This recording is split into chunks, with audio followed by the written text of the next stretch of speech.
As a hitter in baseball, what we're trying to do is create the maximal force through our feet to the ground to create a whip to our bat in order to hit the ball as hard as we can and improve our exit velo. When we have that high exit velo, chances are we're going to find a hole in the gap, hit it over the fence, or at least put the ball into play, barrel it up in order to advance the runner and get the objective of scoring runs. What we want to do is create the most elastic, springiest, and whippy hitter that we can. In order to do that, we have to produce a lot of force from the ground through our feet so that our hips can rotate, then our shoulders rotate, and then this bat lags behind to create that whip. There's several different faults that you may see in a hitter, but not all hitters hit the same way. Their mechanics may look a little different. You may see a high load, you may see a short stride, but if you break them down, you'll see if you have certain mechanical faults, you'll create a little bit less of an efficient hitter and decrease that exit velo that we're trying to seek out. One of the mechanical faults that I see a lot, and which decreases your ability to create that whip, is what's called pushing. What pushing is when you're going for the ball, you're rotated through, and these hands want to try to lag behind. What I see a push is essentially this top hand is pushing the barrel to the ball. What that does is it stops the whip. It doesn't allow this bat to whip through the zone. In order to see if you're not doing it, if this is not a mechanical fault, if you're doing it correctly, these two hands will stay behind this elbow. So they'll come here, they'll come back, and this hand, as you're swinging, the hands will be behind the elbow.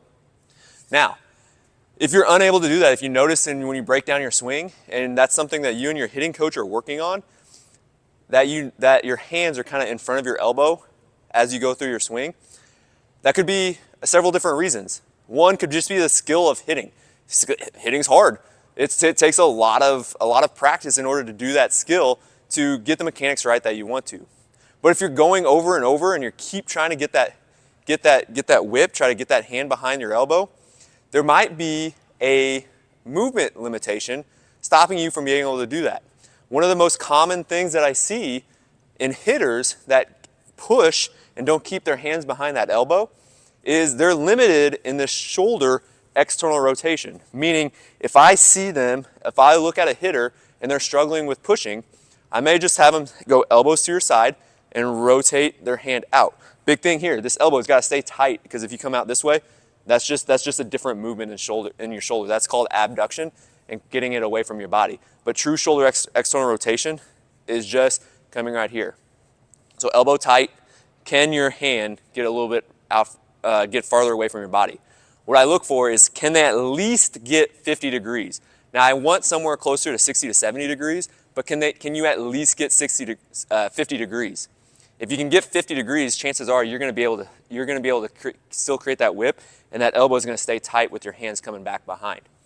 How you can check it at home is if you're on a field and you have the lines at home plate, you can just stand parallel to first base or third base, and then do whichever arm's closest to the field. You can just rotate it out. So if I am standing towards the first base line, I'll use my left arm, my front hand, to rotate out.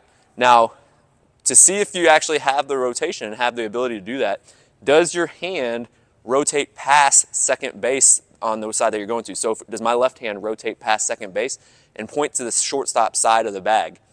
Same thing you can do on the opposite side, facing third base. Does your right arm rotate past second base and point a little bit more to where the second baseman is playing? Now, big things is, if it's your lead arm, if it's your front arm that you're doing it and you're a little bit more limited, I don't care too much about that side, because that side's actually coming backwards here, and there's not much external rotation with it. There may be a little internal, but what we're looking at right now is external, this way. Now, if you notice your backhand, your right hand, if you're a right-handed hitter, is limited and it can't get to second baseman, that may be an issue. That may be why you're pushy and you're not whippy with your swing. Now, what I would suggest is try working on that. See if you can find some soft tissue mobility, some trigger points here in the bottom of almost your armpit area, your lat, your teres, and see if you can improve some of that mobility. If you're having trouble with it, seek somebody out. Find somebody that knows how to increase mobility and knows how to put it back into movement patterns, such as hitting. If you can't find anybody, reach out to me. I would be more than happy to help you out with this and see how far we can take your hitting ability and improve your mechanics from a foundational movement perspective.